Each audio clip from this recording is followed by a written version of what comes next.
Oh, it might have been slow-mo guys. You know what?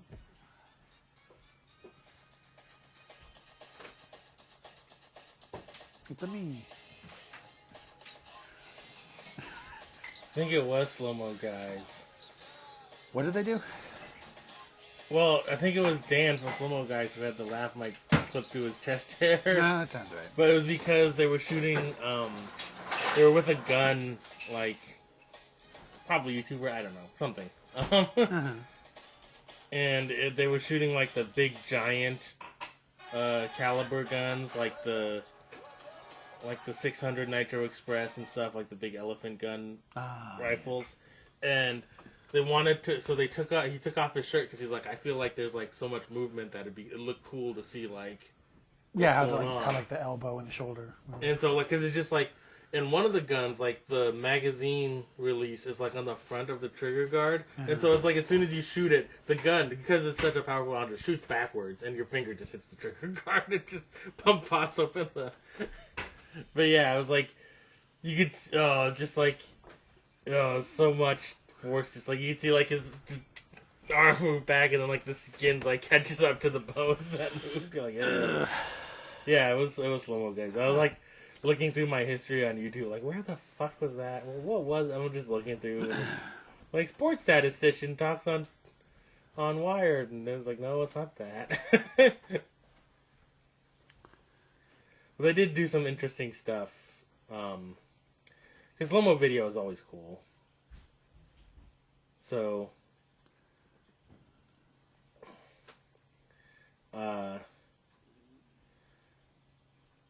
Dan's actually a pretty good shot.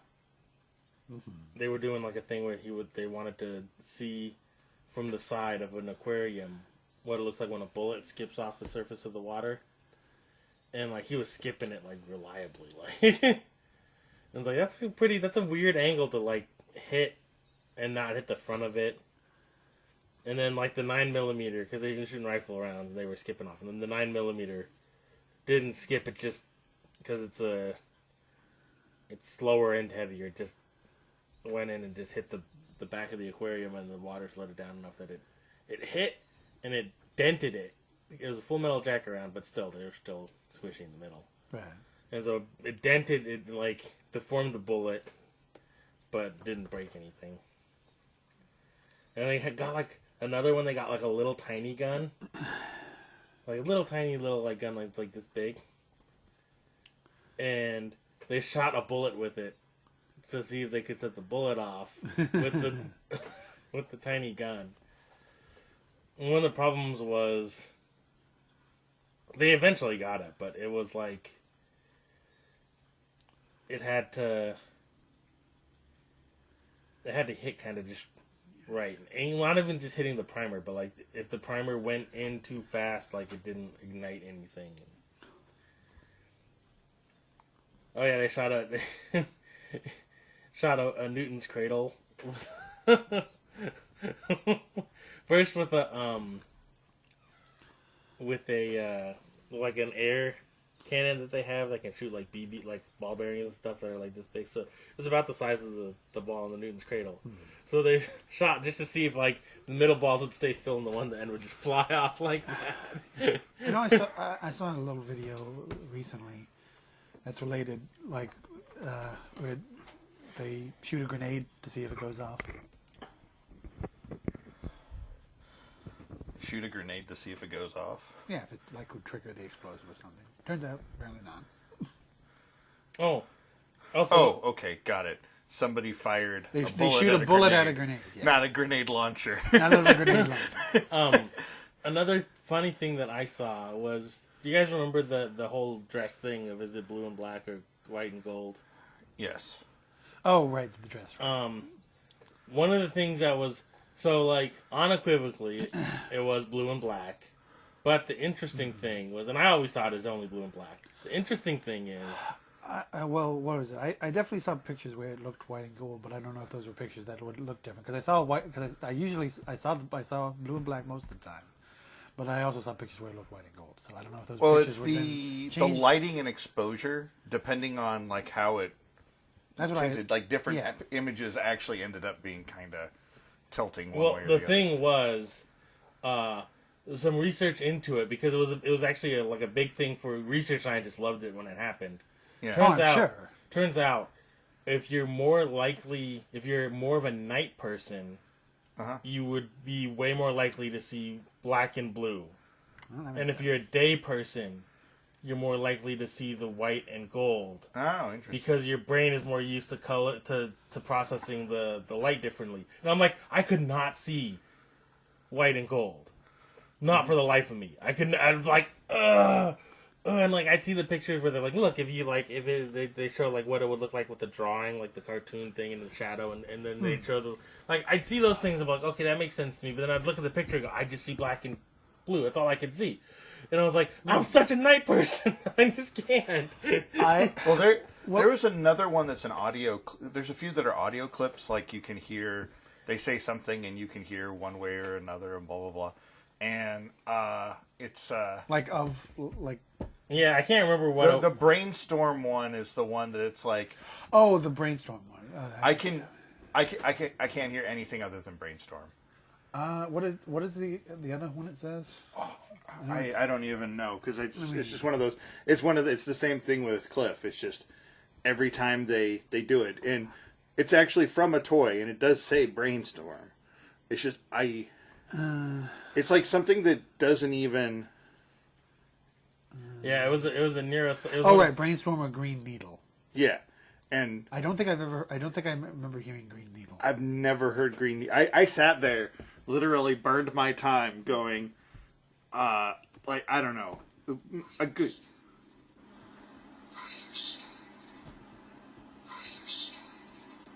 I can hear. I can't hear green needle. I can switch back and forth which one I want to hear. Let me think.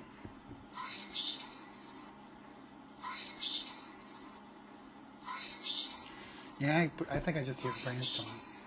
It's the hard STR is just. For me, it's the part at the end, the orm. Yeah. Yeah. Like I can hear which one I want to hear. Honestly, I can almost hear the thing is, if I want to hear the other one, it doesn't sound anything like. And I switched them. Let me try and hear green needle. Today's episode is sponsored that's by Skillshare. Bro, what do you hear? Skillshare. Damn you, Ed. No. Green.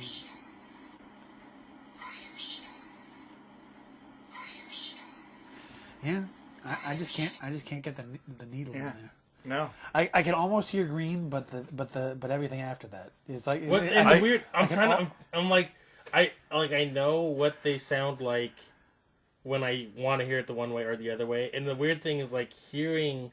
It's like I'm not sure how it's mistaking like which sounds. I'm trying to play them at the same time in my head. Yeah, right. I can make it sound like Grainstorm, but that's as much as I get. I can make it say Greenstorm actually, but I can't put needle where the storm is. Yeah. Yeah. It's just.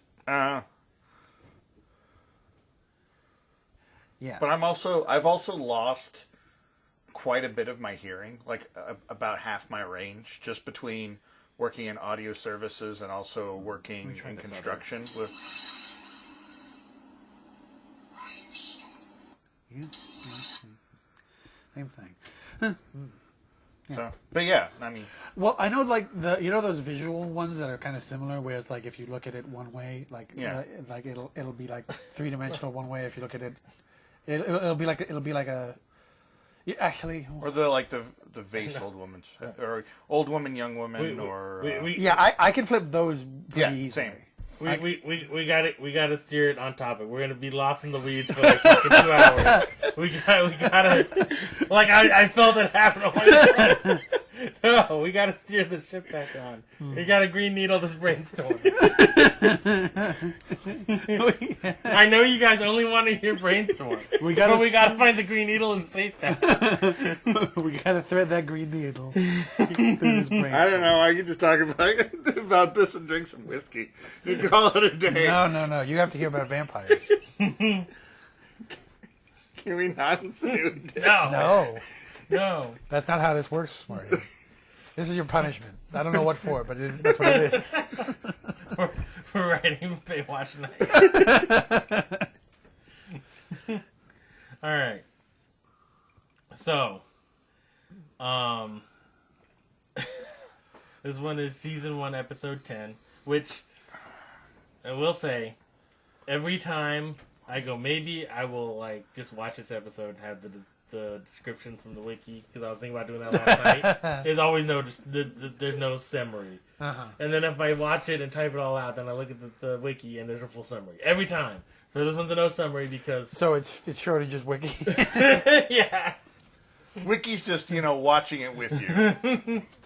You didn't know this, but one of your niece is just back behind there, just taking notes on the phone. Either that or the FBI has tapped your computer and they just watch it with you. But on the side, he also updates the wiki.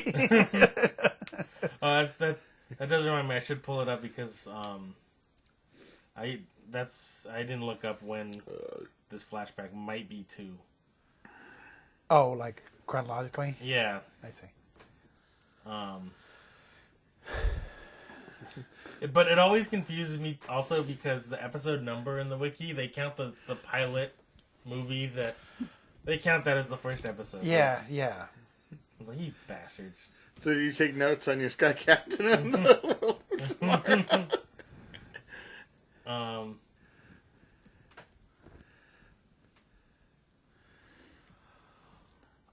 Okay, anyway. So this one opens with Lady Fraser. Pretty much. Yeah, she's a radio psychiatrist. I'm only picturing Brendan Fraser now.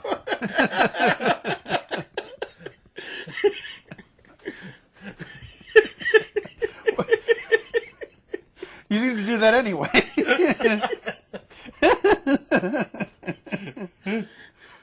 Like I imagine it's every character you describe just hi Brendan Fraser. Oh, I'm Brendan Fraser. You want some souvlaki, Brendan Fraser?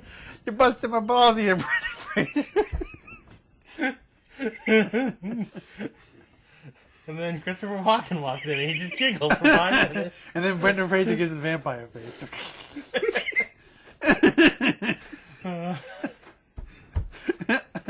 The same vampire face as every other vampire face. And then one Brendan Fraser's like, Liquor! In his bustier. Yeah. He's the one aggressively French Brendan Fraser. Jesus. Anyway, so the first call she gets is just this dude who's into being cuckolded. Yeah, literally first thing happens is this lady gets called by a cuck. It's because it's some sort of sexy talk radio thingy. Yeah, so it's unclear if it's originally marked because they don't say the name of the show until the end where they've changed hosts. Yeah, I know. Spoiler alert. It's real. The concept of this show of the show that the basis of the radio show that is the basis of this episode is very loose and weird. It could be like a whole love line thing. That's what it initially seems like. But it's also and then later they call it when they have the new host they call it Kinky Talk, but they never use that name. Yeah, they don't say it before that. But it's also implied that throughout the episode that it's sort of some weird therapy-ish thing. And so it could be that it's ostensibly like a Fraser situation where it's just a radio psychiatrist. But then Fraser was a Dr. Ruth or something? Basically. But it could be that it could be that it's either implicitly or explicitly sexual. It could just be you could talk about it. Everybody talks about sex because that's the call they put on. Yeah. It could be that. It could be. It could be that it's explicitly supposed to be... Toss my salad and scramble my eggs. Scrambled eggs all over my face. What is Brendan Fraser to do? Yeah, no, it is kind of weird. They're coming again. Yeah. My impression is definitely that the show is supposed to be sexy, but it's like has like some sort of BS therapy, psychological like underlay. It's probably supposed to be like the newer Family Feud, where it's like, oh, it's a show, but then they always put in the answers that are like dirty sounding. Right. They'd be like, oh, and then Steve Harvey makes his Mr. Potato Head face. Yeah. I mean, it's good. He's good at it. It's good. He is. No, he's got a talent. Yeah. So then they switch from the cut. They're like, all right, we're gonna put you on hold and talk to somebody more interesting because you're into that. Well, no, I know. The cuck literally starts giggling to himself, and he's like, "Oh, get out of here! Get out of here, cuck!" It's kind of funny. And they switch to a call. Who the caller is like, I'm doing creepy man voice. Well, the call is initially like a lady voice. Yeah, that's right. First, it's like a recording or something like thing because he has like the recording. Yeah, thing. yeah, he has a voice changer. I actually had to go back and to parse what was happening there because I didn't put that much into it. I was confused. Like I was confused initially whether he like put the phone up to the other person's head and like had her say the lines, and then he like. I thought he just had like a recorder thing, but obviously you look more into it. Well, like I saw the thing he put down literally says like digital voice changer or something like. So it's a voice changer. And then comes on the I'm a creepy man voice. Yeah. And he talks about how he's a creepy man. Sort of. Well, the I think I get the exact question she asked is like what is like because I think it's like what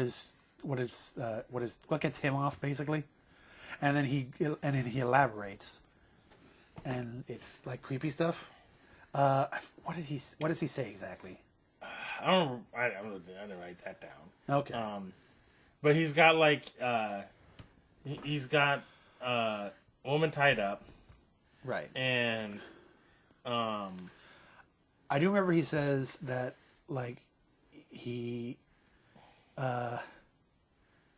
something about if they don't respect his feelings, then he hurts them. And then what's her name again? I forget. Oh, it was Dr. Noble. Something Noble. Hold on. My screen locked. I think it's like a C. Name like Catherine or something. It's Nick Nolte. No, they slipped a little bit and didn't go immediately to her name. Christina. Okay, so close. Well, it is great when they do give her the name. It's literally basically Cap just like looking at the camera. Her name is Christina.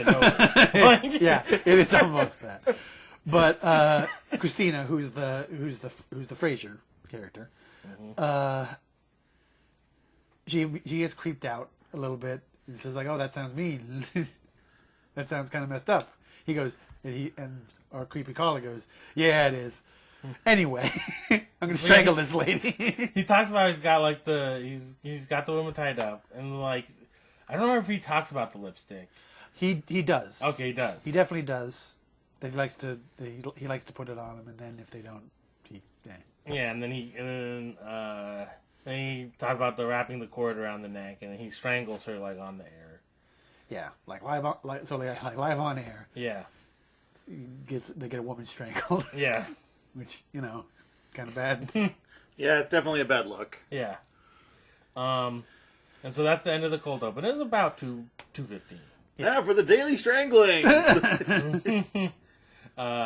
So after that, she's in Captain's office, and he does his little. Her name is Christina Noble. Yeah. So she gives him the tape of the murder. But they don't have anything to go on. They're like, does the station have caller ID? And they're like, oh no, we like offer full. They have anonymity. it, but they can't but they can't release that information, like legally. And they're like, we don't even have a victim, so like we don't even know if there's anything that's actually a crime. Yeah, this could just be like a prank call or something along those lines, a hoax. But we'll look into it. And then and she leaves, like right away, like, well, sure.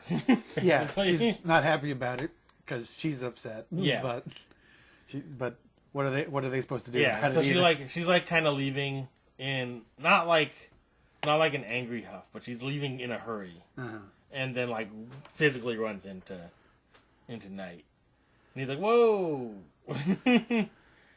where's the fire?" Yeah, she's like, kill vampire with fire. Yeah.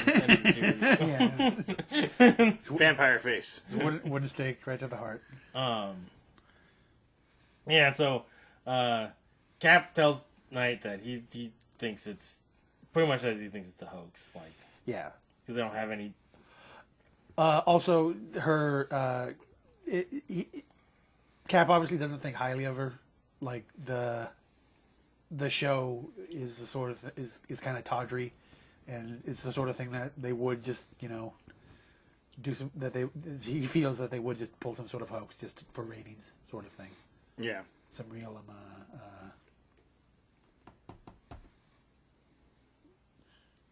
what's his name now? Jerry Springer or no. Alex Jones? Right? No, radio guy. Brendan Fraser. Yeah, Brendan Fraser. Yeah. Is some real shock jock stuff that they would, just. I'm talking about like Howard Stern. That is what I was thinking. Howard Stern, yes. Yeah, some real Howard Stern stuff, like make a hooker shoot ping pong balls out of an orifice of some sort. And so pretty much right after this, we get Schanke and Nick driving, and like Knight's like, oh, like she's really scared. Like I saw it in her eyes, and he probably sniffed it with his vampire sniffer. Yeah, the vampire who preyed upon humans for 100 years knows what the look of fear is. Yeah, Schanke doesn't believe him, but yeah. I taste it. Yeah, he probably literally can't. Yeah, this is probably like death and Puss in Boots.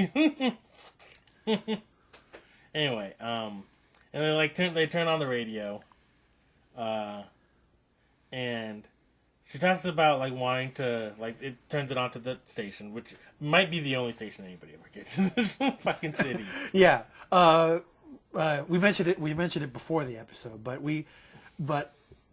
casting back to like the pilot 2-parter episode, if you remember, LaCroix was also on a radio station as a weird, creepy guy, talking about like vaguely. Listen. We only can afford weird, creepy guys on the radio and murder warehouses. That's all. That's all. Well, I think that's all Toronto's into. It's like just creepy people on the radio, because it checks out. We have that sounds like an indie rock song. Creepy people on the radio. Yeah. No, but we have the theory that it's the same radio station. It just has a different host because LaCroix burst into flames. So they just brought in this lady. Yeah, and she talks about talking about people's like shadow side and stuff. Right. Yeah. Because Schanke turns the radio. He's like, oh, I bet we're gonna be right back on the radio. She's faking it. She's gonna shrug it off like it's nothing. Yeah, and that's why Nick's like, I don't know, her fear was real. I could taste it. So Schanke switches the radio to her station, whatever it is. And then he starts Zoidberging. Yeah, Schanke turns the radio to her station, and she's talking. And the topic of the day is they want to talk about the shadow side, as she puts it, their darker impulses. Yeah, and then immediately the call's like, I think it was my shadow side that made me sleep with my fiance's brother or something. I think it was fiance's brothers. It was, or I think it was, because I don't think it was husband. I don't think it was boyfriend. Fiance sounds right. It was definitely significant other's brother, though. This I recall. And she's like, oh, maybe it was my good side, just wanting to be better. And then so right, and then it sort of just fades into the background. Oh, in this scene, we also established that Schanke is a secret fan of this show. Well, this is because it fades into the background, and Skanky's like, yeah, it's always this crap. No, right. Like last week, it was this. The week before, Yeah. And Matt's like, you should know a lot about this if you never for a show you never yeah. listened to and you'd hate. He's like, yeah, every now and then research. And so then Mr. Creepy Voice Murder Man calls in again, and this time he says he has a good housekeeper in the bridal suite. Yeah. And they recognize the voice immediately. The same voice. And so this is one of the all-time great police work jobs by Nick Knight. Oh, Detective yeah. Knight. He just fucking gets out of his own car and tells Skanky to call it in and just runs off into the night. Literally what happened. He pulls the car over, gets out and says, call it in, and then he runs into an alley. And Skanky's like, what? You don't even know what's going on. Yeah, Schanke is justifiably very confused. And like 100% right. Like, you have no idea what's going on. You just got out of your own car and ran into the fucking Toronto night. Of course, since he runs into the alley, he uses the being out of sight to fly up into the air and go up to a rooftop. And uses vampire senses to listen in to see if he can locate what's happening and where. Yeah. Man, so He just does the Valkyrie profiles, fly up into the air. I Almost. think he might do just a T-pose.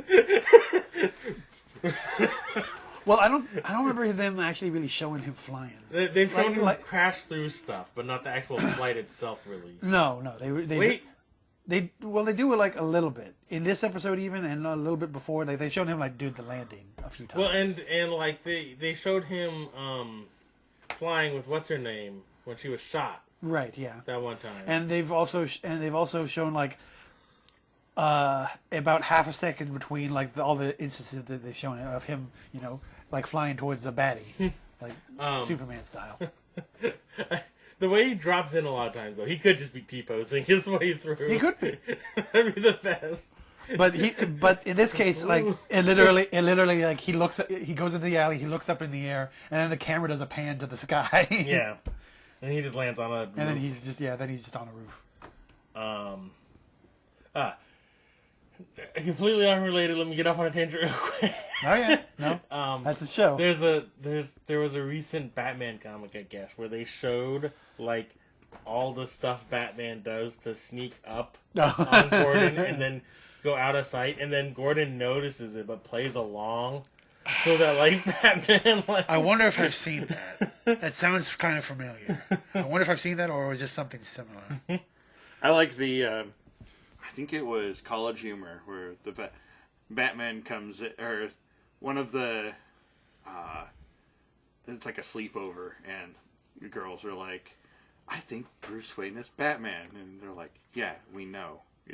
Just don't fucking say anything, because he literally is like putting wealth into the company. If he dresses up and beats up, he beats up some hobos and puts them in a sanitarium and basically funds us. We don't want him to leave the city. What is it? The other, completely unrelated besides Batman. I did see it. There was a funny picture I saw just scrolling along through of a Bruce Timm picture that he drew of Batman and Catwoman just making out ridiculously, as just a snub to the censors, basically. Their tongues are like through each other's noses and whatever. So it's super ridiculous looking. all right, okay. Anyway, Okay, we've all had our turn. Now we steer back. Yeah. Steer back on the road. 3 Batman anecdotes aside. Now back to vampires. 3 Batmans in a microphone. No. We can't get on a movie one. Then we'll talk about weapon of choice. Barney won't stop laughing. So, Only if he's in a dressing gown. so You'll still if you watch Weapon of Choice. it's It's the unexpected walk-in that really gets him. So, yeah, Knight's up there, like, listening. Yeah. Doing his, like, vampire radio tower shit. Meanwhile, Schanke actually calls in the thing. Yeah, because he's Schanke, and they're like, "Oh, fucking, you gotta respond to this call here." And he's like, "I'm solo because fucking Knight just ran off." He's like, "You gotta respond solo, buddy. It's an emergency." So while Knight's up there, he has his first flashback of the episode, right? Where LaCroix and Jeanette. Well, like, Jeanette has the guy, and LaCroix's like, I'm gonna murder him. Yeah, LaCroix's there, just gloating, and Jeanette's like holding the guy down by his shoulders. Yeah, she says he looks like Lacroix's dad. Looks like a dad does in Lacroix. Yeah, I wasn't 100% sure who she was talking to at first, but it's clear that she means LaCroix very quickly. It's one of those things, like, it just sounds like mumbling, but if you know she's saying LaCroix, it's like, is she saying LaCroix or Green Needle? LaCroix! Obviously, she's saying white and gold.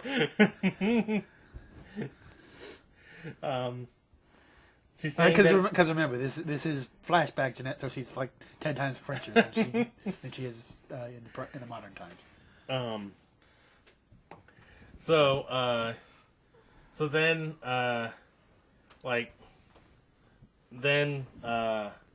we get, like, more of the talk of, like, the guy saying how he's... I can't remember exactly what he said, but it's along the lines of that they're in the bridal suite, and that she'd make a lovely bride, and Dr. Catherine is Christine. Sorry, yeah. I keep wanting to say it to Catherine. Christine is like trying to talk him out of it because it's clear because she already knows what the game is, and she's and it's clear where the conversation is going, but the guy's already is also aware of that fact. So he doesn't care and shoots the lady right in the head. Well, yeah, and there's a thing where he says how she's a good housekeeper, and he's gonna make, like, a beautiful mess of her. Right. Yeah. Stuff Too like bad that. she can't clean it up. Yeah. Too bad she won't be there to clean it. Yeah. Talks about, like, her blonde curly hair. That's a thing. That's. It is hilarious how much of this show just goes down the memory hole. Well, and you have to start stoking the fires, like a little bit. Well, a lot of the stuff he says is kind of generically creepy, but, like, the specifics of it are technically kind of important. And then he shoots, and then and then Knight runs into, like, the radio station, like, right after the gunshot. So, like, he heard the radio. Yeah, he heard it from the broadcast booth. Yes. Which is kind of weird. Yeah, it doesn't. I'm just saying it's weird. I know. I know. I thought it was weird too. I'm just saying. Batman creeps along. So then we get Schanke getting brought into, like, in. I think it's an apartment, but it's not quite clear. But anyway, it looks like an apartment. Getting brought to a residence of some sort. And it's a lady saying how this dog won't leave this place alone, and they haven't seen the person who lives there for, like, 2 days or something. Right. Which is funny that it's like a welfare check, and the person on the radio is like, "This is a fucking emergency." But of course, when he goes in, they find the first victim. Yeah. All tied up and strangulated. And so then you get, like, the cut, and then, like, everybody's at the scene a little later, where I thought this one was a little weird from Nat, where she's like, She's like, oh, I've seen a lot of this stuff. It makes vampires look like Boy Scouts. I was like, didn't your brother just go on a murderous vampire rampage like last fucking week? Yeah, I know. I thought about that too. I was like, it's also kind of weird. It's also kind of weird, like how like obvious she is about it. Like, Yeah. it's vampires apropos of nothing. Yeah, I know. And it's like, And then she looks meaningfully at Nick. yeah. And it's definitely like a playful little jab, but it's like, dude, like, he had to murder your brother. Yeah. You fucked up. He had to resurrect your brother and then kill him again. Yeah, you begged him to resurrect your brother against his own wishes, that he then had to later murder in front of you. Yeah. And I should add, in some vampire mythologies, that means he goes to hell now. That's just it. You just go to hell if you're a vampire. At first I thought you were talking about Nick, and then I realized you were talking about her brother. I mean, that's how little she cared about her brother. I know. But yeah, so Cap's like, oh, he's not sure. He's like, I'm not. There's no evidence that this is actually related to the call. This could be a coincidence. And the Knight's like, where's the phone? They're like, oh, it's over here in evidence, and it's bagged, and so he's got gloves on. This is like the one time I've seen him like I handle know evidence like people handle evidence responsibly. properly. Yeah, it's weird. Usually he just puts it in his pocket. I mean, that's how you treat evidence, right? Yeah, that's what you do. This is like one of the few times he actually does actual police work instead of just flying somewhere and being a vampire. I know. That's usually the flow chart. What's the problem? Vampire. And it just He does just switch to vampire very quickly. for a guy who wants to not be a vampire, his only trick is vampire. It's true. So he pulls out the phone, he plugs it in, and then he hits redial. Yeah, he goes, the wonders of modern technology, or something along those lines. Yeah, he's like, automatic redial. He hits redial, and then it calls up the radio station.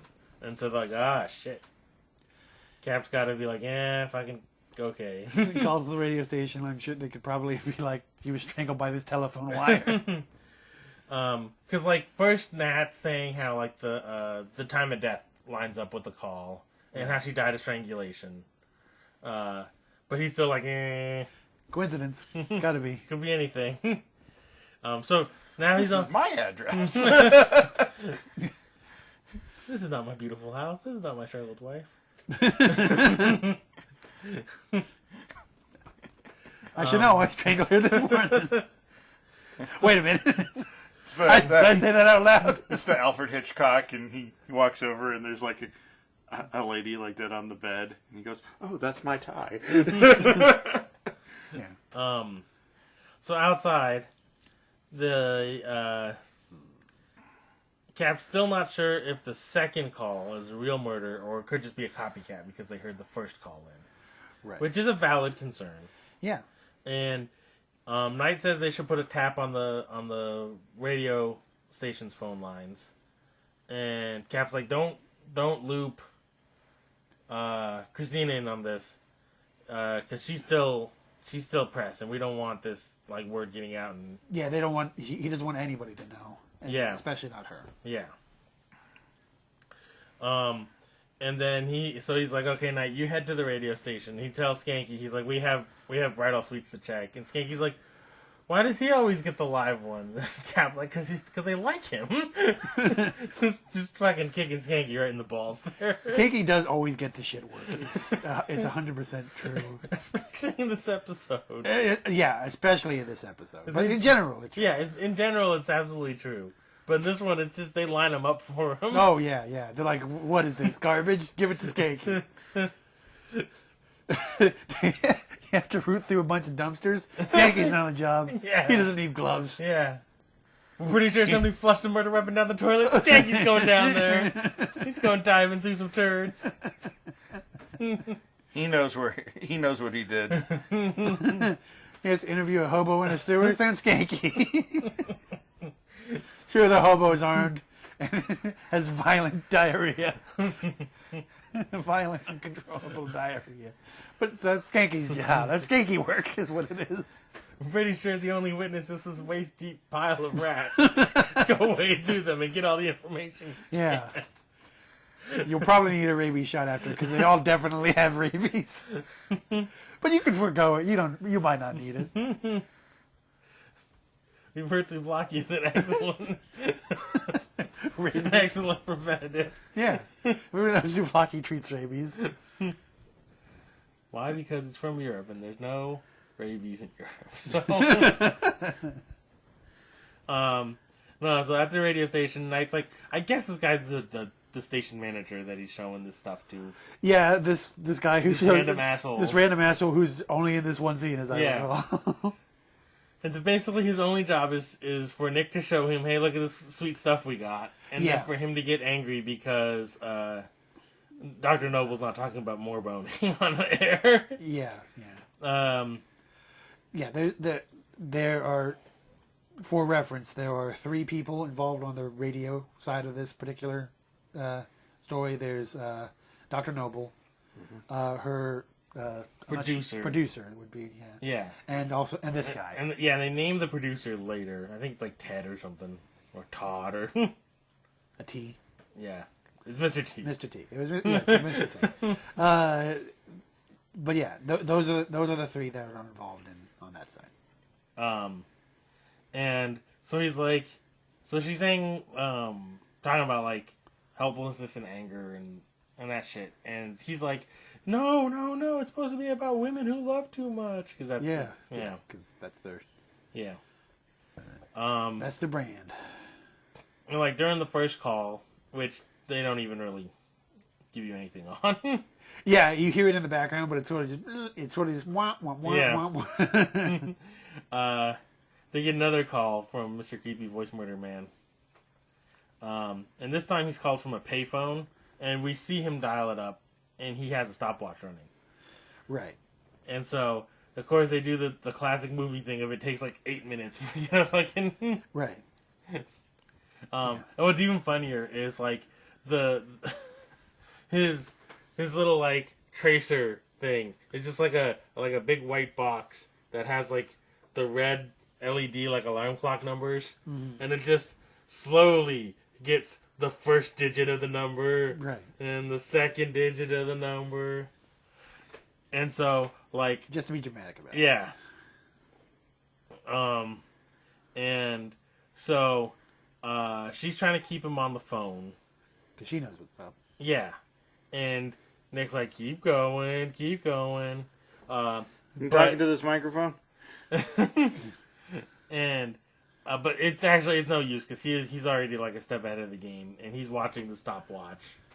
Yeah, and hangs up as soon as it gets too much. Yeah, it gets to the 6th number of 7. Right, and he's like, damn it. We'll never be able to figure this out. It could be anything. Yeah, it could be any one of 10 phone numbers. That is the funny thing, too. Because it's literally 6 out of 7 numbers they have. There's no use now. Those could be anywhere in there. For all I know, Canadian phone numbers work entirely different. The last number is actually like there's no end to the decimals you add to it. Yeah, just whatever. All the information is in the last number, really. And you really doesn't look like you really need those first 3 numbers because they were all 5s. Yeah, it was the standard 555, whatever. So, like later, Knight's talking with Noble in the booth, right? And she's like, "Fuck, I fucked up.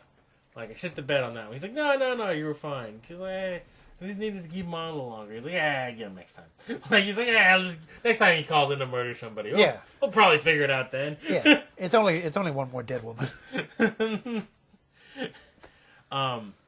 And then the producer hits a little little button to talk in. He's like, "Oh, got a call for you, Knight. And,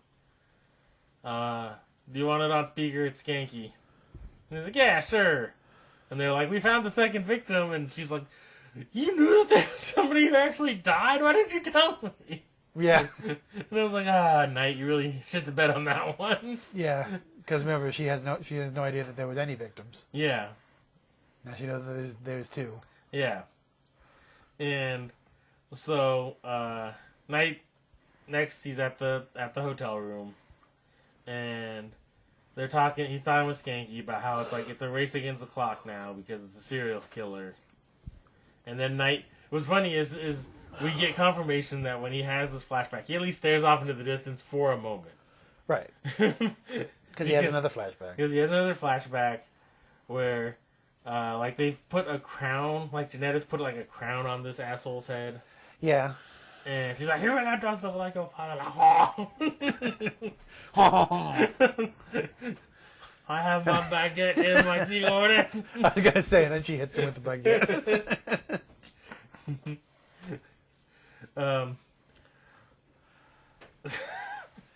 Yeah. So, and LaCroix's like talking. He's like waxing poetic about killing and how it fucking gets him rock hard. Yeah. He's like, because Knight is like not cool with this whole situation. He's like, just drink him and be done with it. Well, meanwhile, the court's like, no. It's you don't understand the artistry of murder and how cool it is and how edgy I am.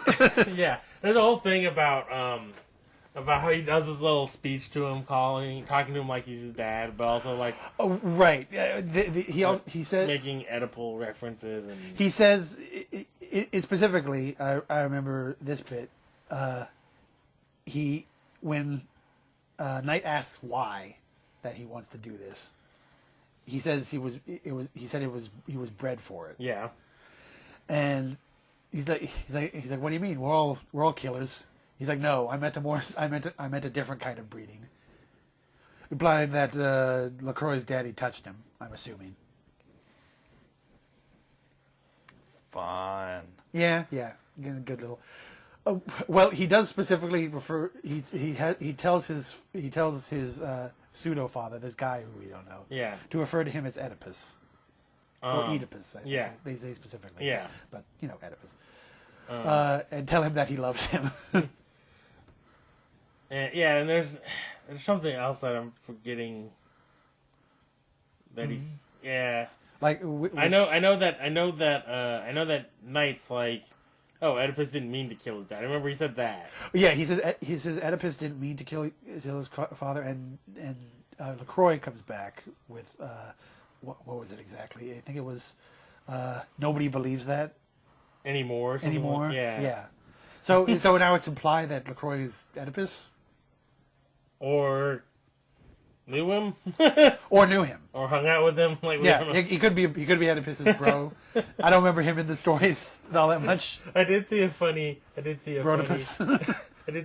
joke where somebody was like, "Isn't it kind of fucked up that the Minotaur is named after Minos? It's like it's his wife's kid with a bull, with a cow or the bull, and it's named after him. Yeah. It's like so shouldn't it be like shouldn't all Minotaurs be named after like the mom's ex? Like it should be like a Tatator and like a Genator. Well, it's either. Well, I don't think they're not exes. I don't think. Well, and they're not exes, but still, like. Well, yeah. Well, in that case, I think it's specifically meant to insult. I'm pretty sure it's like specifically meant to insult them. So it would have to be like. It'd have to be like the bull is a literal bull and a literal cock. Go back to cucks again. Apparently, this episode. Cucks all the way down. Cucks all the way down. Cucks and Brendan Fraser. Oh, also another point that I've been wanting to bring up in the Sexy Talk radio thingy. They use a very consistent phrase like in regard to sex. Mm-hmm. They're talking about like if so and so made it with somebody. They use that particular phrase a lot in it, and I found it kind of funny. Mated. Made it. As in MADE space IT. Made it. All right. Yeah, I know. It's weird. Well, I don't know if they use it on the radio that much. I know Schanke used it a lot when he was talking. They use it about on the radio as well. Schanke I think uses it too, Like but I know they use it. But I know they use it on the radio too. And at least like 2 different callers, I think, do it. I don't even think they had 2 different callers to actually talk about. No, they do. They have approximately like 4 callers through this episode that aren't Creepy Killer Man. Well, I know, but like most of them don't get many words in. They don't. But but that's one of the words they get in. Like one of the ladies, I think in one of the future call-ins says like making it in an elevator at work. Living up while they're going down. Yeah, that just turns into an Aerosmith video. But no, anyway. But not that video. It's actually Living on the Edge. I just wanted to point that out because I noticed it and it was kind of weird. We're gonna make it after all. Well, it reminds me of what is it? Cool World.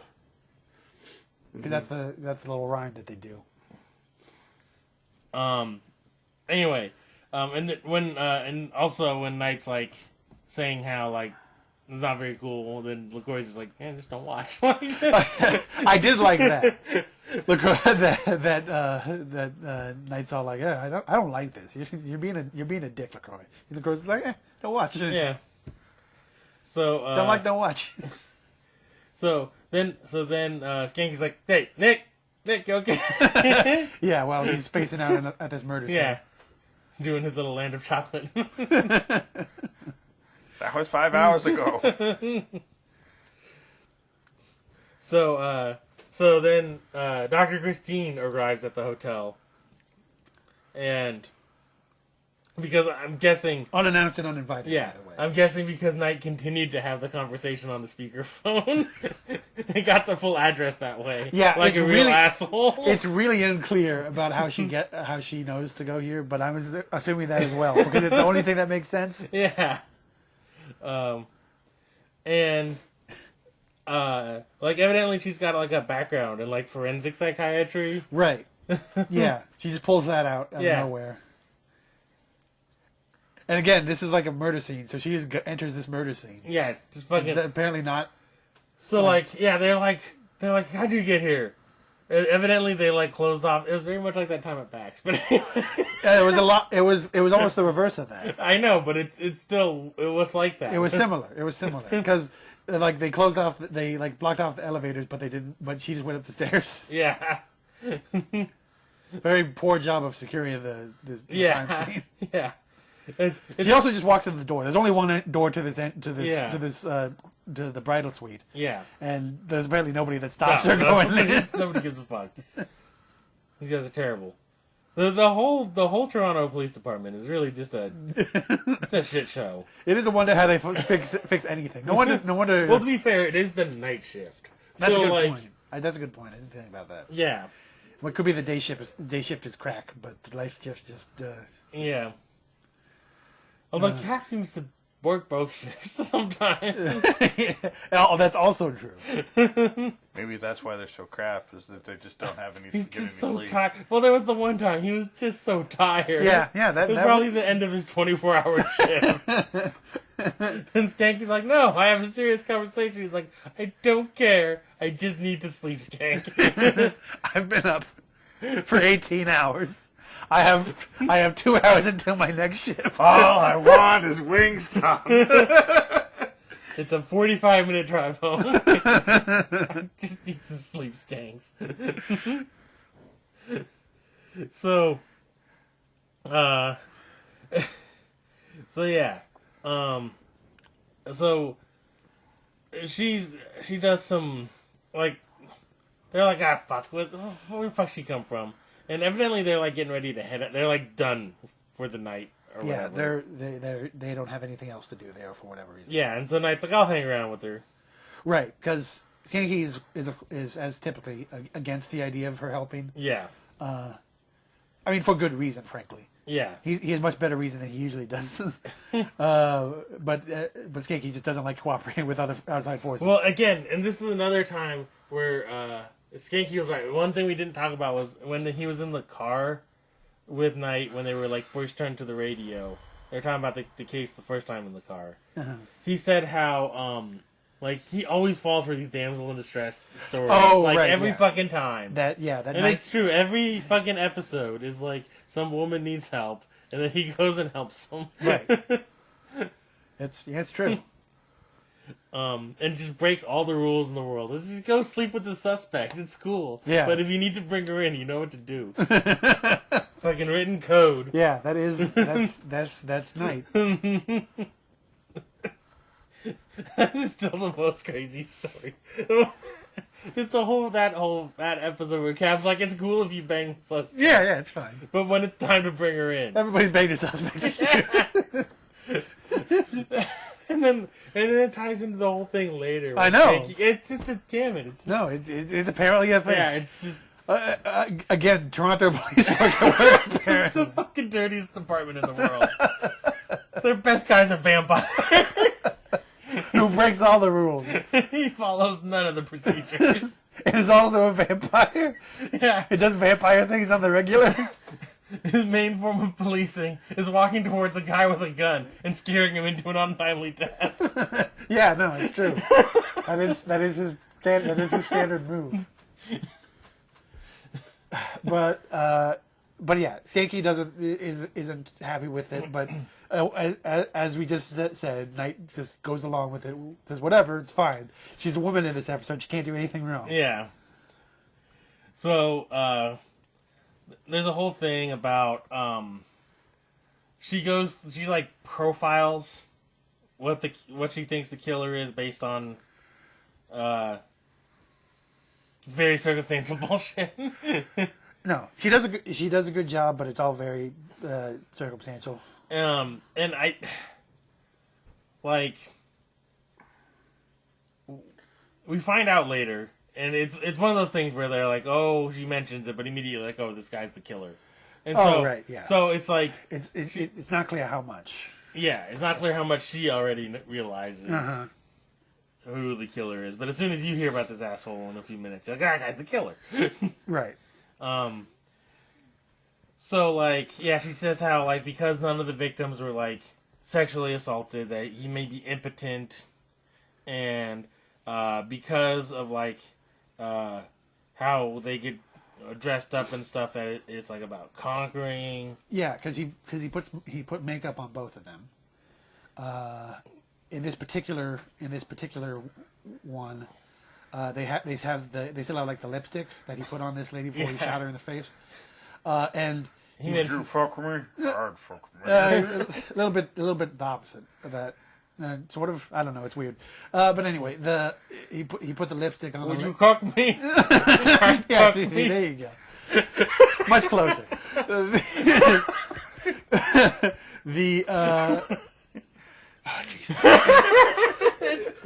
It's a rumble. We gotta steer it. We gotta. No, Hold up. we're tangenting it again. We're doing it again.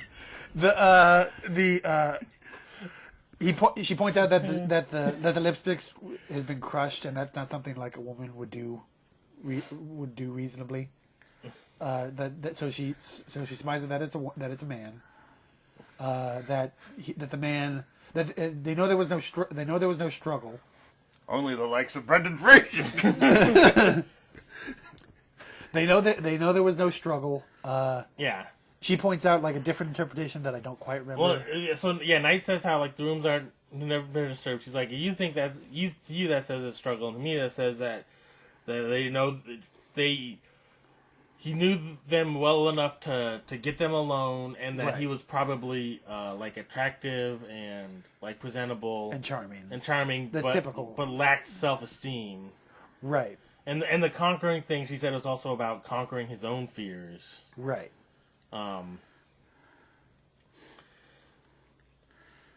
And there's another little detail there. But can't quite remember it. And then, I don't remember what the other thing was. I know. I felt like I felt like there was a scene that might have been cut because they sent Schanke to the psychiatric hospital,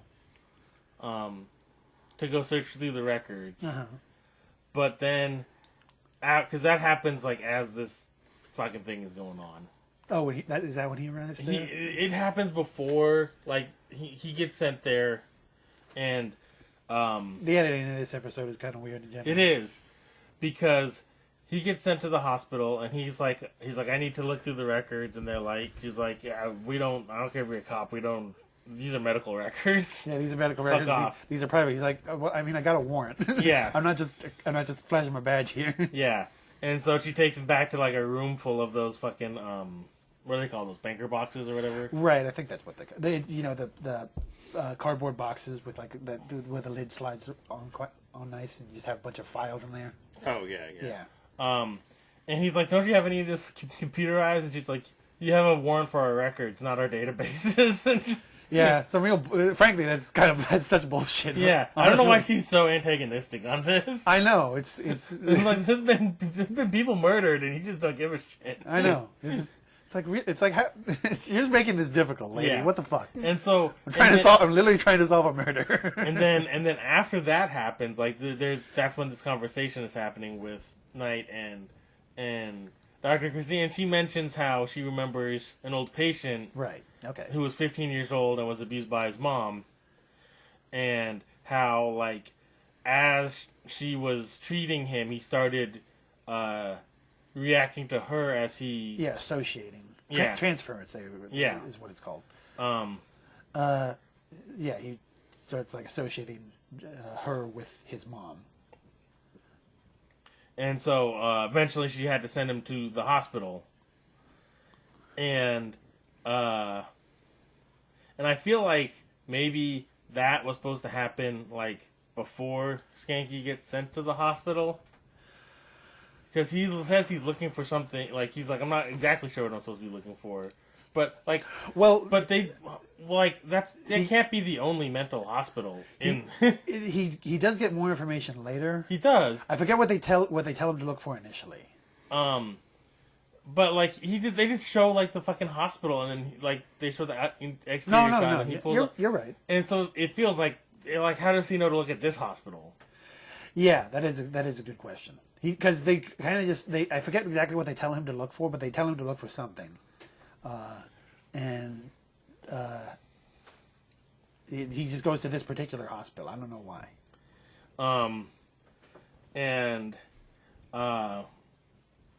They might say in the episode, but again, I don't remember the justification for why they do. And then after he got out of the hospital, the 15-year-old, not Schanke. Yeah, it'd be a weird episode. Hello, mother. Hello, father. So after the kid got out of the hospital, he murdered his mom. Yeah. Brutalized, I think is the term she uses. So, and Knight's like, oh, so it's possible that the killer is acting out his fantasy of, like, killing his mom. And then she says, yeah, but since it's not his mom, he has to do it over and over again. Yeah. And then we get more flashback I think we can press 2 flashbacks because this is where he does the whole Oedipal thing. Yeah, this is where this is where LaCroix actually does talk about the Oedipal stuff. Yeah, it gets real weird with it. Then slits the guy's throat. Yeah. Then he starts singing The Doors. Father, I want to kill you. And the problem is now I just remember that fucking episode of Venture Brothers when I think of that. Oh yeah.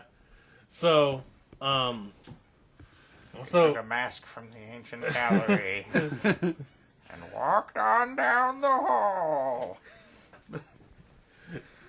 So I wonder if Brock's method would also work on a vampire in addition to a mummy of desecrating it fully. I don't think so. I can't think of any particular vampires. What if it's a priest and he makes holy water? They do the consecrated penis. Yeah, through the motions of the hip thrusting and the holy direction. You make a sign. You have to sign on the cross with the penis. Yeah, you make a sign of the cross with your penis. Well, the. Well, here's the question: is it better for a priest to do the peeing and bless his own pee, or is it better for, or does the priest bless the pee as it comes?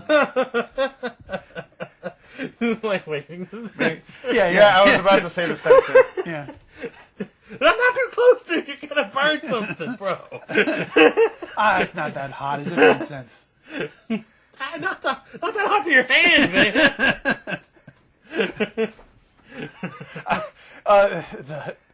That's tough. That's absolutely something that I could absolutely a lot. That could absolutely be something I would see like an exchange between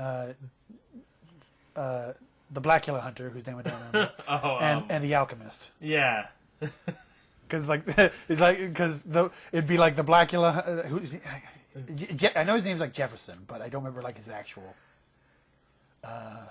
It's like blood something. But Jefferson's like he has to kill a not Blackula, so he's not sure how to deal with it. Yeah. Because he's a Blackula specialist, so he's like, so the alchemist has to help him. He has to bless the pea. Jefferson Twilight. Yeah. Which does sound like the third iteration of Jefferson Airplane into Jefferson Starship, and then finish off into Jefferson Twilight. Yeah, I could see it if they lasted long enough. Or like the kids made a band. ABBA, the next generation. All right, you gotta turn this. You gotta steer it. You gotta grab that stick. Pull up. You should add the airplane pull up automated warning to like all of these episodes. He's not gonna remember that in 7 years. I know he's not, but that's why I'm saying it on recording. I know. So I'm talking to you, future Marty. What? I was talking about future Marty, not present Marty. You shut up. You wait for the future to hear this.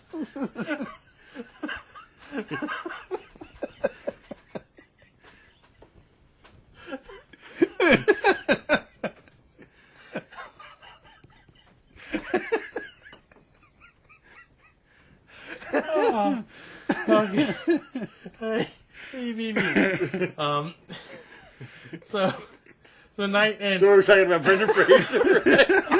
pull up. So Knight and Christine are in the parking garage, Right. and he's like, "Oh, you got a real knack for this. Like, maybe you should like help consult on some cases or some shit." Yeah. And each Dr. Cap, who absolutely hates you. Yeah, the person. Like, that's not gonna work out, man. Yeah, I know. Cap really doesn't like her for very little reason. Maybe his wife listens to it or something. And... That would be an excellent detail that they should have put in. Yeah, that would make too much sense. Well, it's because Cap's usually pretty willing to like work with outside. He pulled in a psychic a couple episodes ago, and he believed everything she fucking said. He's like psychiatrist. Bullshit. That's quack job stuff. I need a psychic in here, and I need a dog who can tell me who's gonna win the final four. And a groundhog that tells the weather. So like they like head off their separate ways. Knight gets into his car just to watch her through the rear view mirror, so that once she's out of sight, he can go slip into his trunk to take a nap because it's daytime now.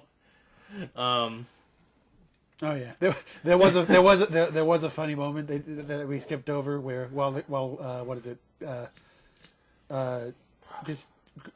Christine was going through the room. She peeks behind a blind and they do the shot of like the sun coming up. It's the same. There's so much stuff that's reused. They love that shot. It's the sunrise coming over a building, like ooh, like that shot, and then later when Knight is having his party vampire time, they play the Raven song. 'Cause Right. It's the one song that they've like commissioned. They're moody. Well, yeah, vampires. I'm sure that they paid $20 at Stock Audio and StockImages.com. Right. No, the song is definitely like they got somebody to do like a. They got somebody's niece to record this song or whatever. Yeah, it's like we need a moody vampire song. Yeah. It's the producer's niece, and she has a band. Strangely enough, from the wiki I saw that Dr. Christine shows up in like season 3 because she's like one of the producer's wives or something. Of course.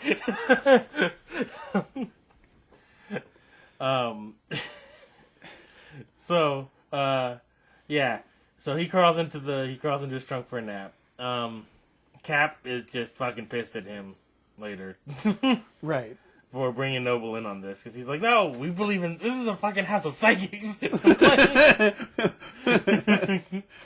believe in magic and mumbo jumbo with this police station. I was gonna make a joke about tarot cards, but he fucking died has a set. I know. God damn it! It's beyond parody. Yeah, so he's real pissed at this, and then Schanke calls in, and he's having a real ass of a time because evidently he's been there like all night. Right? Yeah. Like he calls. He doesn't have a jacket. He just bitches for the first 10 minutes, and justifiably. Yeah. Fuck the pay. He's like, I can't remember what he says about his eyes having. His eyes have like blisters, something like that. I think he said he had like blisters on his corneas or something. Yeah. And so yeah, he's like, I don't even know what the fuck I'm supposed to be finding. It's like here. those goldfish. Yeah. He specifically says he has no idea what he's even looking for here. Right. And He's just looking. and so now that they have a sort of profile, Yes, yeah.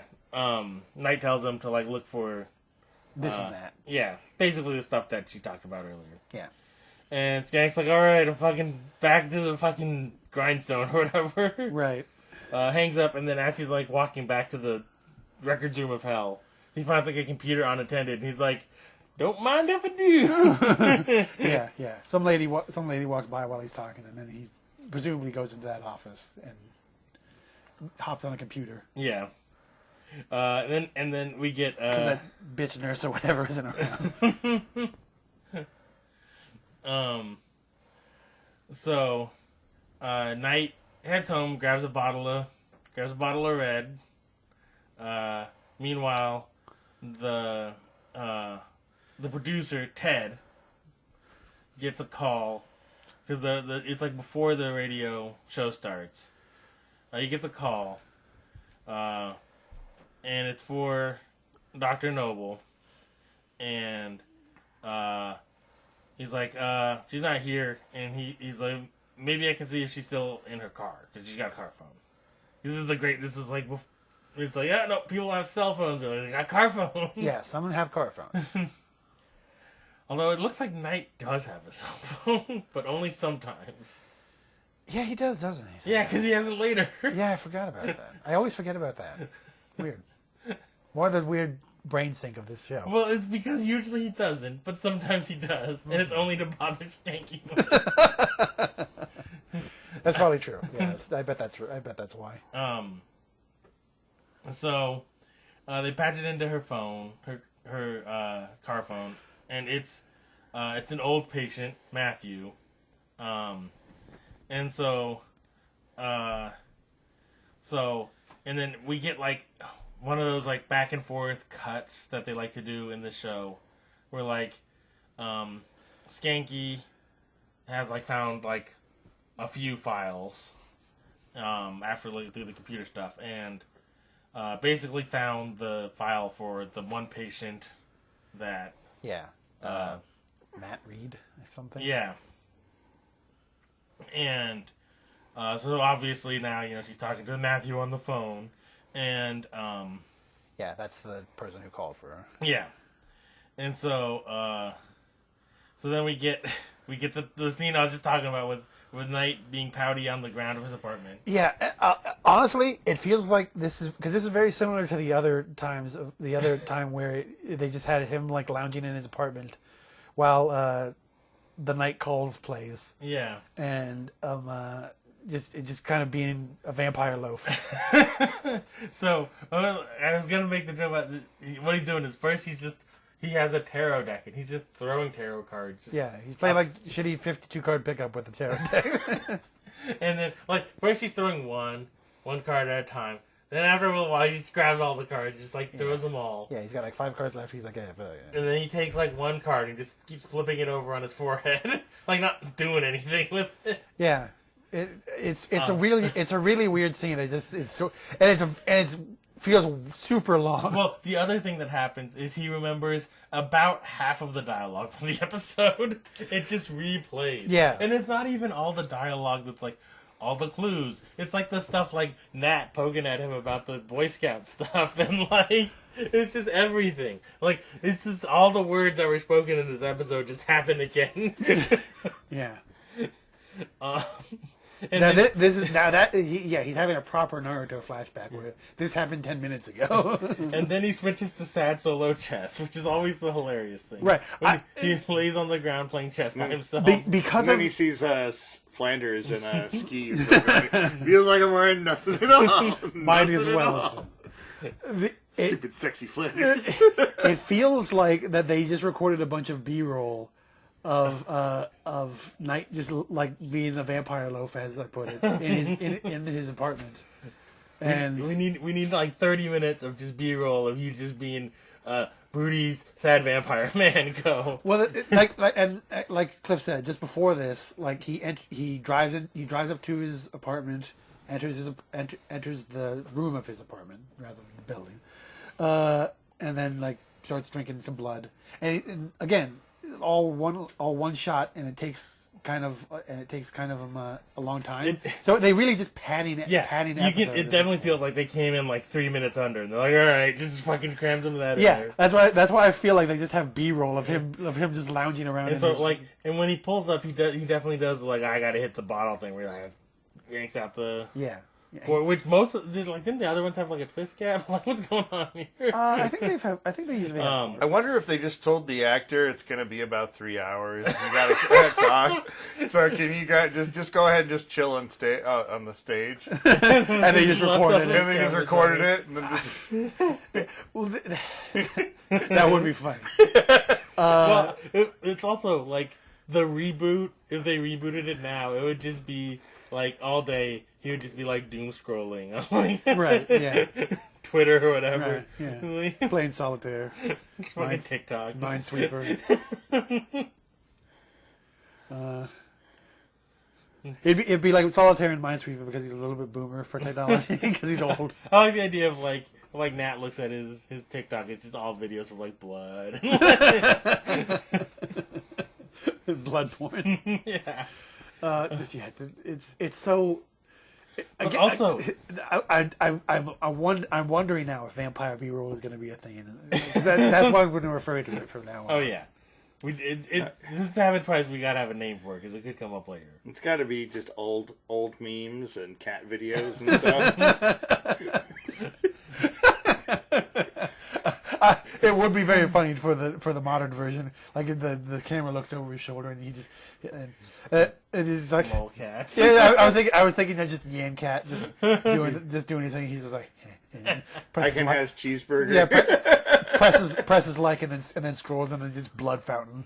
Next bonsai kitty. Yeah, exactly. It's like that, just that blood and cats. Dancing baby. Dancing. Dancing baby covered in blood. Anyway, also the editing is really weird because like the call happens, right, where she goes, okay, she gets the call and she goes off to fucking go get murdered by this asshole. Right. And then it's just like Night hanging out for like 5 minutes fucking playing solo chess. Right. Yeah, so it's like she's gonna die. And you're just fucking throwing tarot cards at the ceiling. That's literally the feeling from watching the episode. Because at this point, it's still really unclear about how much she's aware of what's going on. Smoking cigarettes and watching Captain Kangaroo. It's sort of implied that she already suspects that her patient was the killer. but she doesn't like react like that. Yeah, she doesn't. She's like, "Hey, I'll walk right into your trap, Matthew. Seems like a good idea." Yeah, it's really weird. Yeah. Meanwhile, he's fucking eating Cheerios or whatever. Yeah. So finally, he gets off his fucking vampire ass. He heads down to the station again. And like they've got like a tape reel just playing like old fucking episode. They're like, yeah, she didn't show up for work. We just had to do something. Yeah, at the radio station. Yeah. So, so then their next plan is pretty hilarious. And this is the part where Schanke and Knight take over the radio show. Yeah, because they don't know where she is. Yeah. Oh. She got the call from the guy, went off to meet him. The producer has no idea where she went. They tried to call her car phone. No It's response. out of the service area. No response. So they have no idea where it is. She didn't tell anybody where she was going, and they're just at the radio station, and so Knight does the only reasonable thing and takes over the radio station to what would be the word to talk to the people and take calls. He's gonna Fraser his way out of this crime. Yeah. Brendan Fraser, that is. So he has Schank man their weird trace box machine. Yeah. So, is that his call sign, Skank Man? No, that's Skanky's call. He's not gonna. Vamping the Skank man. Vamping the Skank. Oh, jeez. Yeah. Oh. They gotta have like Coming to the CW. That's another. on the morning zoo. Elephant sound, horse sound. That's another job for future Marty. Really. Just in the car crash. So yeah, so they play their little radio show thing. Meanwhile, like Matthew is like he's not being too crazy at first, but no, he's not immediately crazy. Yeah, but you can tell like the wheels are coming off pretty quick. He talks about how like he asks if she wants to smoke because she's smoking. She's been smoking like this whole episode. So. Yeah.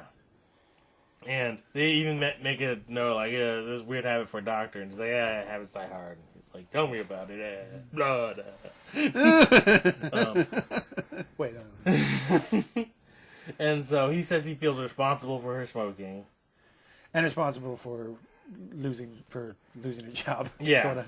Because she quit being a psychiatrist after that. And patient murdered her mother. His mother thing. And so, and she says something about like it not being his fault or something. He says he feels responsible, or she shouldn't feel so responsible for things. And he's like, there's some things I should feel responsible for. Yeah, a very loaded question. A very loaded statement. Yeah. And so, and then so Knight.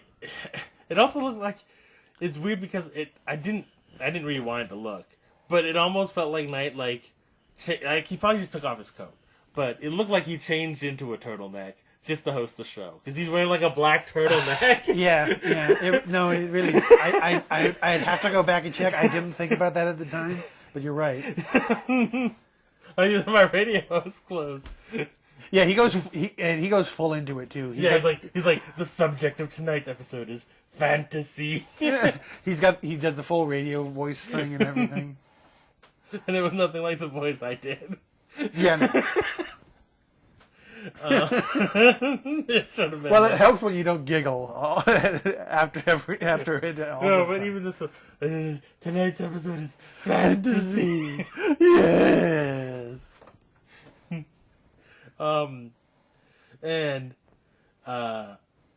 So meanwhile, and again they're doing the back and forth cut. They love that. Right. Yeah. So like Matthew like locks the room that they're in, and talks about how he escaped from the hospital, and she's like, "Escaped? I thought you got released." And he talks about how like there was there was an orderly who listened to her show. Right. On that's the radio. How he's aware of it. Yeah. He's like, oh, it's like talking to you. Every day. And meanwhile, she notices like a bag, like a paper shopping bag, with like a wig, like her hair, like sticking out, and she's like, shit. A blonde. We mentioned before that the previous victim both had blonde curly hair. Mm-hmm. The doctor also has blonde curly hair. Well, it was one of them didn't, but had the wig. Yeah, it had the wig. Right. Yeah. You're right. Sorry. One of them had blonde curly hair. The other one had a wig put on her. Yeah. That has blonde curly hair. Yeah. And the doctor has blonde curly hair. Yeah. And so he turns on the radio and like hears Nick, and he's like, "Who the fuck's that?" Yeah. Like, that's not you. Yeah. And you're here. Yeah. That can't be you. Yeah, he does the Spider-Man thing, but he's the only one. Yeah. Just him in his own brain. Yeah. And so like he calls in, just like me in Future Marty. So he calls into the radio station, and he doesn't keep track of. He also does the thing where he dials like with a gun. Yeah. Like they gotta get some missiles on that man. The threat level immediately transitions because at this point he's already like locked the door behind her, and like is getting creepier and creepier. But it definitely ramps up a little bit down the threat level when he's like, "Oh, I'll call in the radio station," and he picks up like the receiver, and he also picks up a gun to dial the number.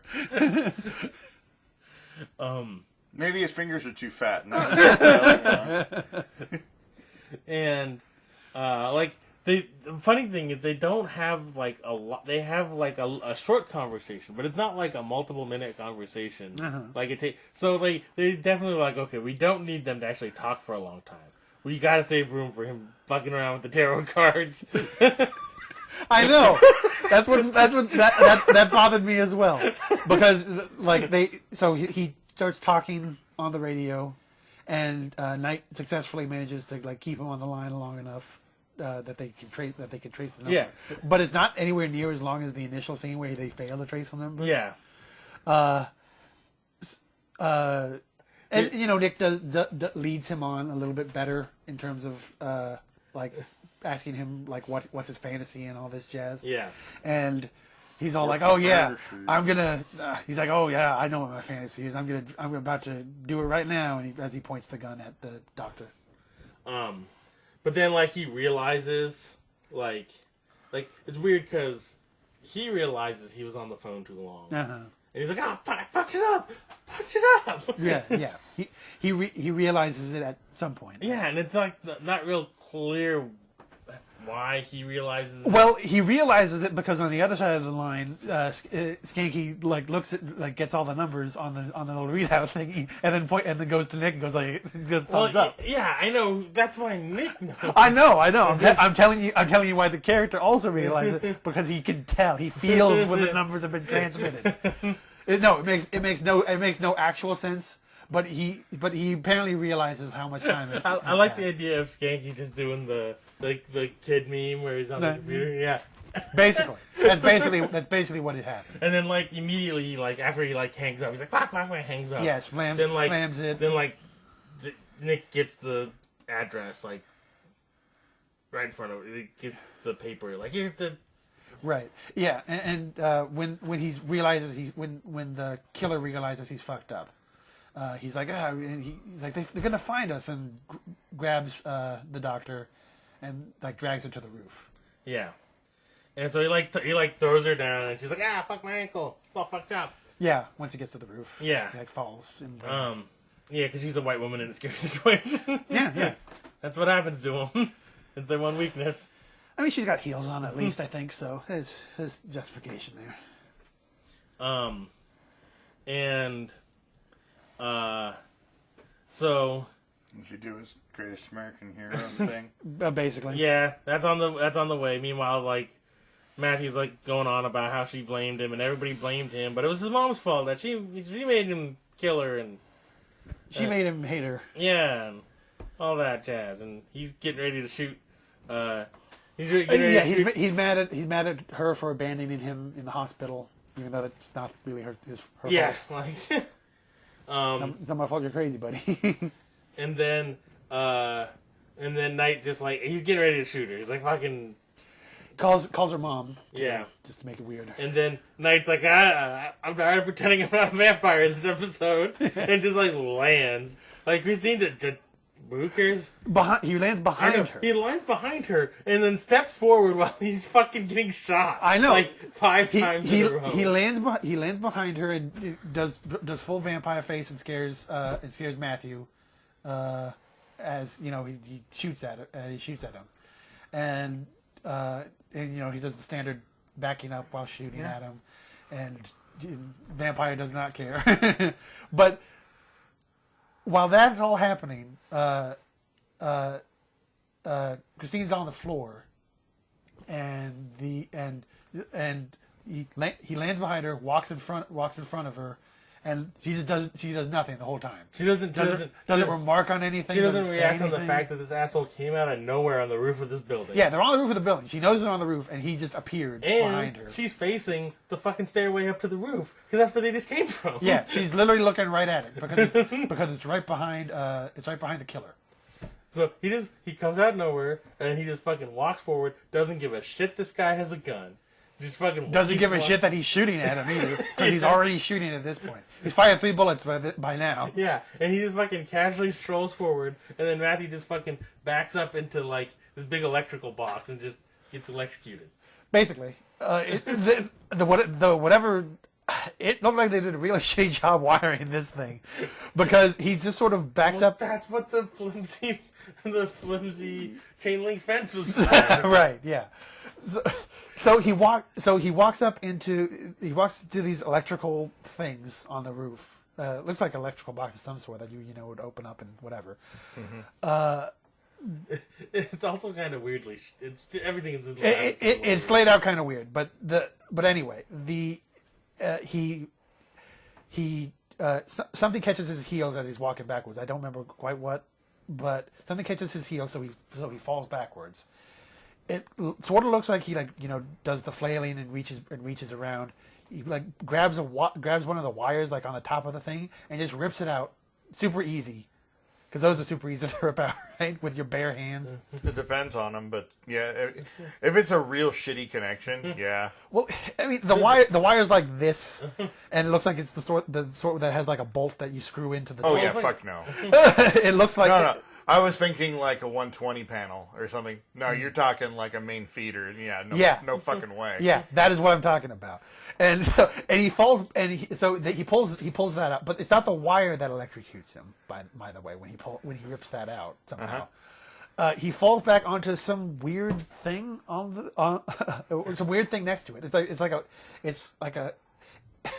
To be honest, it's just an electrocution bed because that's what it serves as. It's flat, and you don't get a good look at it honestly because it sparks and a dude on top of it. And the remains of the chain link fence he fell. And the remains of the chain link fence. It's like a flat thing about what is it? About 6 by 6 feet approximately. Since the dude's on top of it. And it just electrocutes the shit out of him. I mean, it could be a like a patch box or something. Like it's frankly it's a man shocker. Have you ever seen a man shocker before? Since you're literally an electrician, we do have to show you that at some point. We can show you that later, but yeah, it's super weird. To be fair, there's not really a whole lot left in this. Right. Because he just dies, and then later in the car, like, Schanke's listening to the new radio show that they're calling Kinky Talk. Meanwhile, like, Knight's getting some food for him. He gets, like, a burger or something. Right, and the doctor, she's just she's supervising. Watching, yeah. She likes to watch. Yeah, she's like she either is just observing, just because, veteran, just watching over the new hire, or she's like the producer now or something. It's not clear. Well, the producer's there. So not the producer, the whatever manager or something. Replacing the other guy, the guy who we don't care something about. like that, or no, it's bigger is the thing. I'll show you. It's thicker. It's real weird. Okay. Yeah, even not knowing about electrical stuff, it all looked wrong. And so like when Knight comes back to the car, Schanke like quickly changes the channel. I think he just hits the AM/FM button. And so it's like opera music, and Knight's like, you don't strike me as an opera fan, Schanke. And like he switches it back over, and it's the radio show. And he's like, oh, you love this show. And he's like, and they're like, tonight we want to talk to the men in uniform out there. We want to know if women really react the way they say they do. And because women like a man in uniform. And that's an actual thing. And so Knight's like, he fucking pulls out his cell phone. He should use it any number of times that he never does. Right. And dials in. He's like, what are you doing? He's like, I'm dialing in for you. He's like, what? No. He basically just... Because, he's been giving him shit the whole episode about he's the show's biggest fan. Yeah. He introduces him to the doctor as the show's biggest fan, even. And so then... the call, like, he basically shoves the phone to Skanky's face. And they're like, you're on the air. And then he's like, so one time when I was a rookie... it happened when I was a rookie. Yeah. Knight starts laughing and then credits. Yeah. It's not the credit song, but I still want to use the finish for the Baywatch Nights. It's solid. You can't. It's hard to beat. It's a great now show's over. Fuck off song. Yeah. It's Man Shocker. You know what I mean? I mean it. No, it looks all wrong, even for me. I've seen like it's just a man shocker. It seems to exist solely to electrify a person if they lay atop it.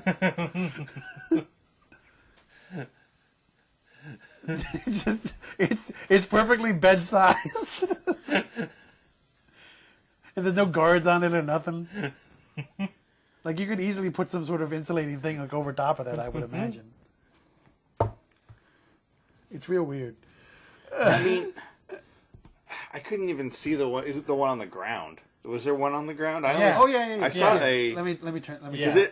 He definitely fell into a transformer, and then he fell on the ground into something, and I couldn't get a good look at it. Let me turn up the brightness. To be fair, the resolution's not. The resolution is shitty, and it's a dark series in general. But yeah, it looks like an exhaust vent. But I mean, there wouldn't be anything that high voltage sitting on it.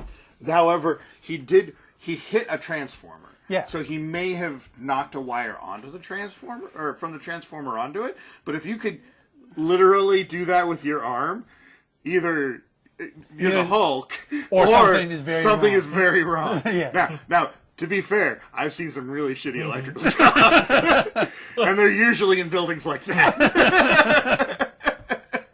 Listen, we use 3 twist ties on this bad boy. And our finest bubble gum. All right. But I there was another detail I forgot to mention. After when LaCroix finally kills his fake father figure. Yeah.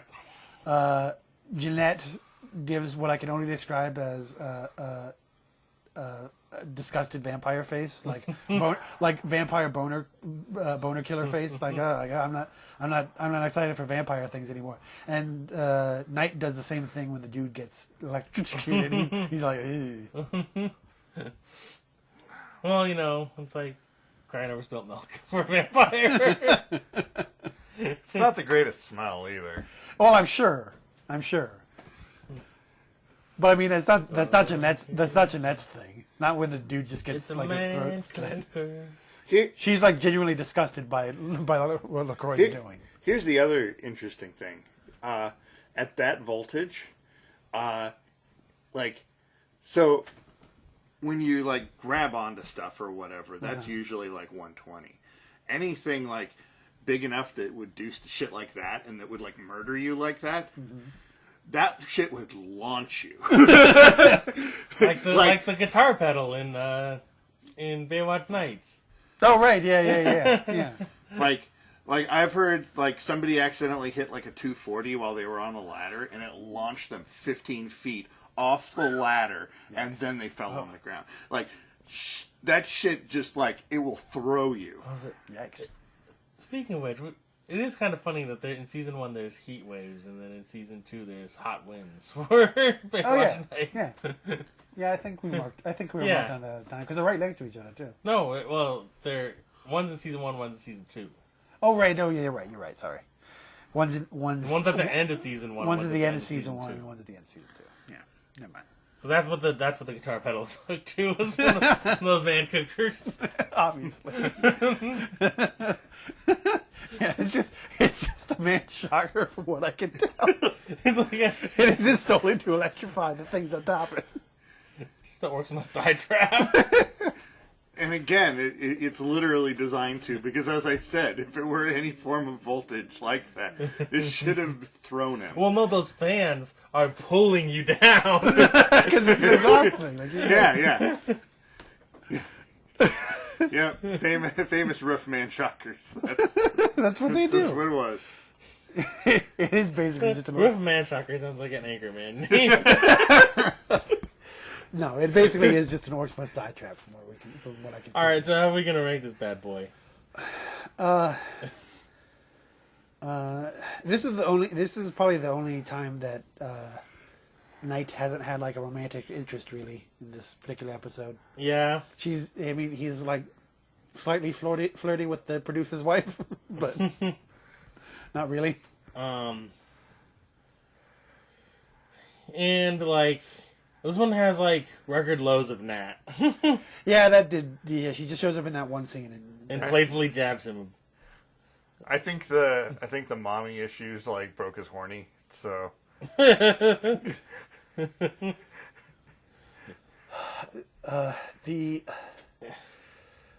like, I don't know, I just don't feel like it right now. I just can't get it up if I'm not killing my mom. Yeah, it's. Oh, we also passed over the detail about like, because it's not super important. Like after he killed his mom, like he like waited there for 15 hours or whatever before the police showed up. Well, there was another clue to him being the killer that I forgot too, where in one of the, I can't remember if it's the first or second call, he asks her like why she like left the couch or whatever. Oh yeah, he mentions specifically like about that she used to be a therapist. Yeah.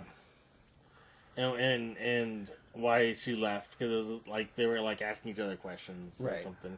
And then later that you learn the backstory of why. And she used the same phrase, like left the couch. She used the same phrase that he used. Yeah, like the way the people keep on using make it with somebody. Because it's just one writer, and he only knows the one voice, and he can't change it for other people. Yeah, that would fit. So where are we gonna put this bad boy? I didn't especially like this one. It's not great. Like the weird, like I don't always hate it when they just bully Schanke the whole episode, but they do it a lot this episode. Like the teasing Schanke about him liking the show is fine. Yeah, that's fine. The fact that it's just like, oh, just everybody shit on Schanke today, like go by yourself to look through all these records, and we're not telling you what you're looking for. Just go look. But how much is the man shocker differential? I mean, the man shocker is funny. No, I know what it is. It's the Shockmaster. The Shockmaster. And he fell through just like one. No, yeah. He did it backwards instead of forward. Yeah, but yeah, it is the Shockmaster. Yeah, he didn't have the helmet. That's why he died. Yeah, safety helmet. Yeah, you gotta. And the furry vest of insulation. You gotta bedazzle that stormtrooper helmet if you want to survive it. Yeah. 3 bottles of craft glitter can carry you a lot. All right. So currently, Our lowest episode is Cherry Blossoms if you subtract the Hong factor. That's a 1.99. I feel like every time I look at this list, I feel like it's wrong. I think I put it below Cherry Blossoms even without the Hong factor. So just 1.5? Or just 1? Maybe it could be. You could just say 1, but I don't know. It could get I worse. feel like at the end of the series, we're just gonna the way we adjust the curve is we just add +3 to everything. That's probably what it's going to end up as.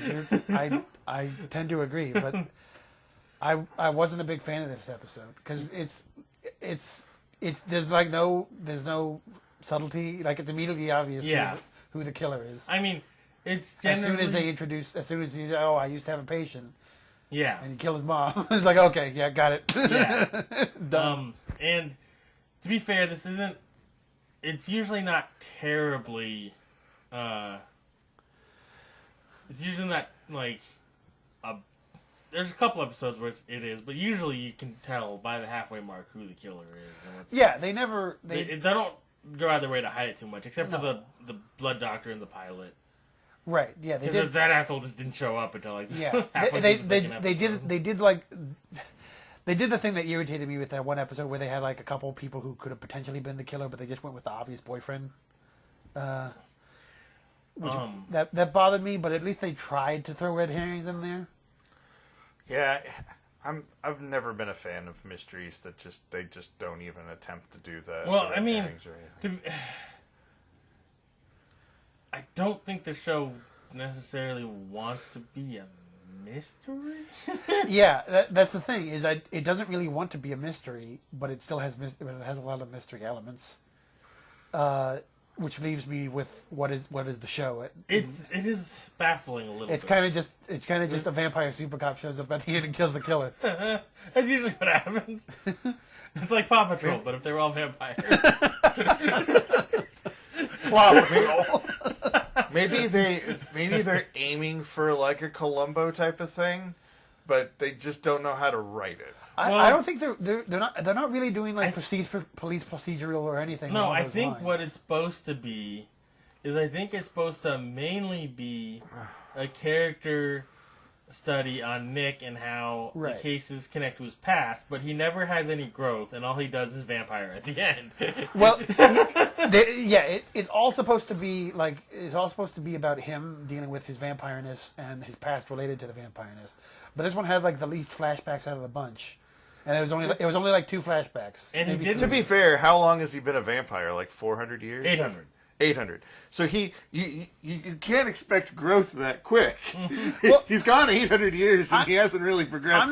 I'm not that put out by the growth thing because it's sort of a case of the whole bottle episode. Well, I know, but you're right. I agree, but I'm not that put off by it at the same time because I expect it from a show of this time. It's just I'm not sure what the goal of. No, that's part of the problem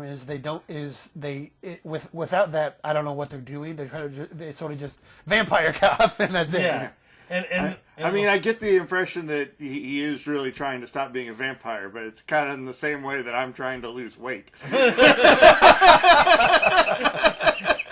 just ate 2 cupcakes and drink how much whiskey?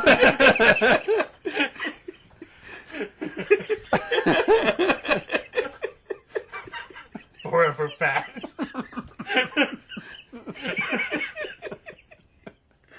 Forever. I mean, it's a concept, but I'm like, yeah, I probably should do that.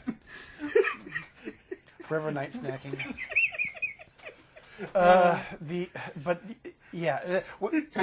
This Marty pounding soda and playing Monster Hunter. An hour from now. Because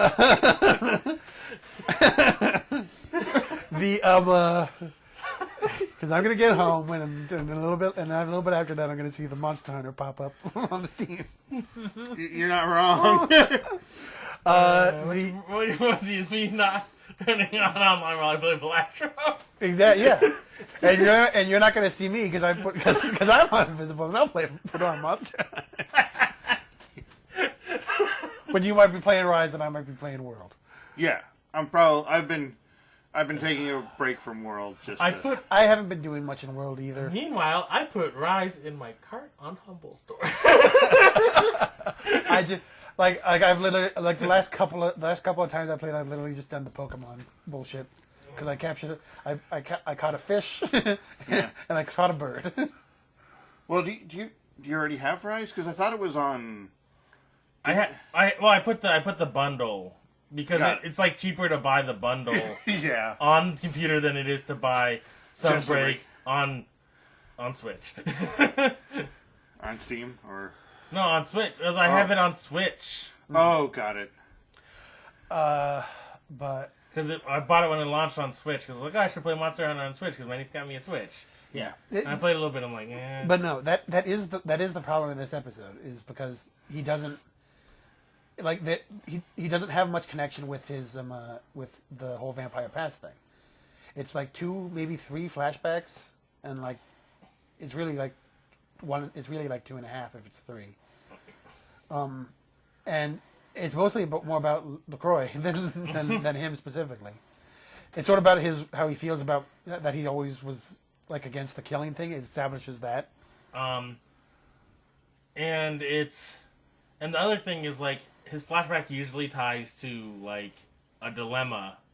And there it's just him standing around. Yeah, it's just like I don't like murder. That's his dilemma in that particular flashback. Yeah, it's not. There's no. And see, the thing is you could have easily done some sort of thing where it's like, do I stand by and let this murder happen, or do I intervene now that I'm trying to be human? I'm not sure what the case would be that would justify him standing around. Yeah, it was. But I don't know. It was like they didn't know what to do with the flashback in this one, so they just made some shit up. Yeah, no, the flashbacks are very important to this series overall. And particularly the flashbacks like that actually like go into his past. Yeah, because in this episode, as you mentioned, they spent like 3 minutes of him just playing 52 pickup with the Pterodactyl. Because the whole point of the flashback is usually like, oh, here's a thing that's similar to his conundrum now, and this is how he fucked it up in the past, and this is how he fixes it now. Right. And this one just, the way he fucked it up in the past was he just stood there and watched LaCroix murder a guy, and now he flies on the roof of... It doesn't make any sense. Yeah, it has no personal bearing to what's going on. But it did have one of the producer's wives in it, so there's that. Maybe that could be the whole reason for the episode, really. But I don't know why she has to be shoved into that role specifically. They could give her a different role that had some relevance. Could have given her a good part rather than just here's a part. Unless she specifically wants to play a psychiatrist or something. Do you want to rate it 1 point Blues Boy? Blues Boy? Yeah, sure.